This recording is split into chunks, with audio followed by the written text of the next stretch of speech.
नमस्कार प्रेक्षकांनो, घरोघरी मातीच्या चुली या मालिकेमध्ये आपण बघणार आहोत की इकडे सौमित्र आणि अवंतिका एकमेकांशी फोनवर बोलत असतात. तेव्हा अवंतिका म्हणते, मग मी येऊ का तुला भेटायला तिकडे? तेव्हा सौमित्र घाबरतं. नको नको, तू येऊ नको, मी लगेचच येतो तुला भेटायला असं म्हणत आता तो धावत पळत अवंतिकाला भेटायला जातो आणि अवंतिका मात्र त्याची गंमत करत असते, त्यामुळे तिला काही हसू आवरत नाही.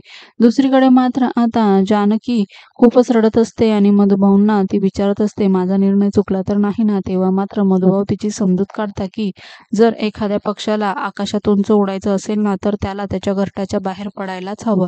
त्यामुळे तू अजिबात काळजी करू नको आणि घाबरूही नको.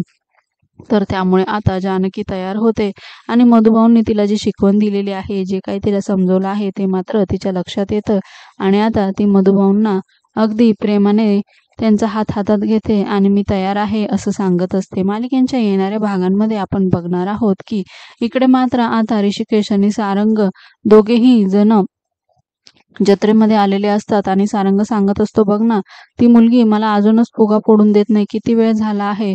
तर तेव्हा ऋषिकेश मात्र तो फुगा फोडतो. तेव्हा मात्र आता लगेचच जानकी त्याच्यावर ओरडते. तेव्हा मात्र तो म्हणतो, किती वेळ झाला तुला साधा फुगा फोडता येत नाही?